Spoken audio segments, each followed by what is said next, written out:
So in this video, we're going to learn about a few more HTML elements that are pretty common. So we've seen how to write comments, we've seen head and body, doc type, and HTML, as well as H1. Now we're going to learn about a bunch more things that can go in the body. So in the slides, there's a little cheat sheet here of some of the things that we're going to cover. So we'll be referring back to this in a little bit. But before then, I want to show you the MDN element reference. So this link is in the description. It's also in the slides. You could also just get there by Googling MDN element reference. And it's basically a web page that lists all the elements in HTML. So some people are surprised at how many there are. Other people, other students that I've had are surprised at how few there are. There's around, and this is just a guess, I haven't counted, but around 100 or so. This page has all of them. You can read about every single one. So, we could search for body, and we could read about body, which we've already done. What I want to show you though is that there are a ton here. There are probably 10 to 15 that you'll use all the time. I'd say I've used about half of these in the last few months. None of these really. What I'm trying to say is there's a lot of things here. Don't feel like you need to know all of this. This is one of those times where I'm going to tell you it's not about memorization. Let's go back to our H1 and let's do a little bit of reading about H1s. So I'm just going to search on here for H1, click on the corresponding link, and basically an H1 down to an H6 are the 6 levels of document headings. So an H1 is going to be the most important heading on your page. It's the largest heading, down to an H6, which is still a heading, but it's the least important heading. So you can see there's an example here. H1, H2, H3, all the way down to H6. This is the resulting HTML. So here's another example here, where we've got some H1s and some other tags, and we end up with this, a heading element. We'll go ahead and make a few more H1s. A few more heading elements. So we'll do an H2. We won't do all of them. And we'll do one more.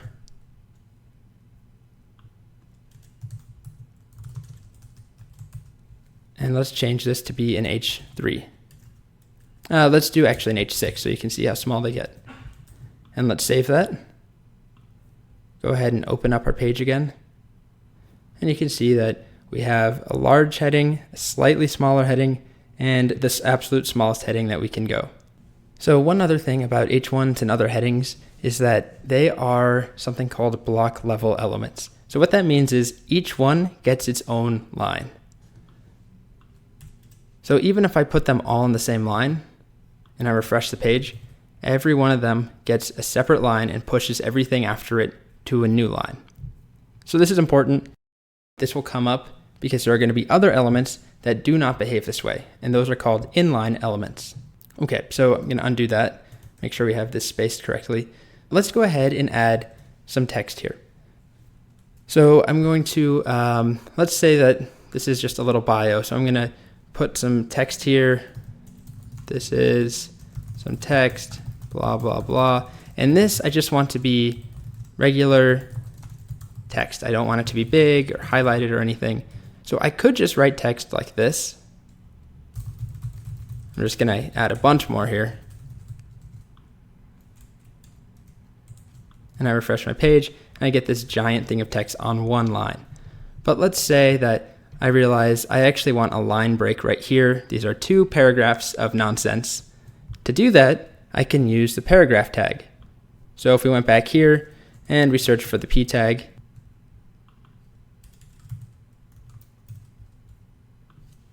you'll see that the P tag is just used to represent a paragraph of text, and paragraphs are block level elements. So that means that they also go on their own line. So let's add a paragraph in here. So I want to split here and here. Here. So I just wrap this in a paragraph tag, like so. And then I'll add another paragraph tag in front of this. And afterwards, there we go. Make sure we save that. And we refresh. And now we have 2 paragraphs that are on separate lines. So let me go and get some text. Let's just do lorem ipsum go to a generator, and let's just pull a bunch of text here and copy this over. So you can see when we have something longer like that, it's actually a paragraph. So it's not just one line, but it's a paragraph and it has spacing after it before the next paragraph. So now that I have my paragraph here, let's suppose that I wanted to make some text stand out.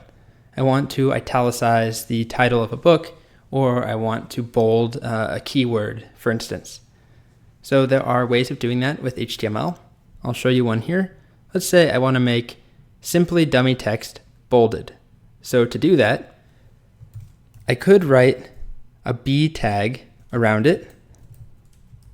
And as I mentioned earlier, this is actually not the best way of doing this anymore, but I'm going to show it to you here briefly just so you can see it. So I refresh the page and you can see simply dummy text is bolded. And more importantly, or equally importantly, it doesn't take up a new line. It's still in line. So there is something called a block level element, which we talked about. These take up their own block level. This paragraph does. This takes up its own block. And there are inline elements that just slip in and won't actually force something down to a new line. So if we go back, I did say it's not really the best way of doing it anymore. We're going to talk about that in a future video about semantic markup. Basically in HTML5, your HTML now needs to be meaningful. So by simply saying something is bold, it doesn't really say anything about the text. So rather, there are a few options. The most common one is to use strong. And so strong has a little bit more meaning. It will do exactly the same thing. You will not notice a difference here. But the idea is that by saying this is strong rather than bold, that means something a little bit more. So you'll see in the future video really what this semantic markup is all about, what HTML5 is trying to do. But for now, just know those are two ways of making something bold. Likewise, there are a few ways of italicizing some text. So if I want to italicize lorem ipsum, I could do the I tag. You can see I have italicized lorem ipsum there. But the better way of doing it is using the EM tag, which is for emphasis. And it looks exactly the same. And the idea again is that emphasis means something more rather than just saying I. So we want to separate, and this is what HTML5 did, we want to separate our styling from our structure. So by saying something should be italicized or bolded, that's actually the styling of it. But by saying something is stronger or something is emphasized, that's not how it's styled or how it looks. That is more about the structure of it and what it means. So in summary, we've got H1 through H6. These are block level elements. We've got paragraphs, which are also block level. They take up their own line. And then we've got strong and EM, or emphasis. And these are inline elements that let us bold or italicize things. But really what they let us do is call something out for being strong or being emphasized. And our browser just decides to make it italicized or make it bolded.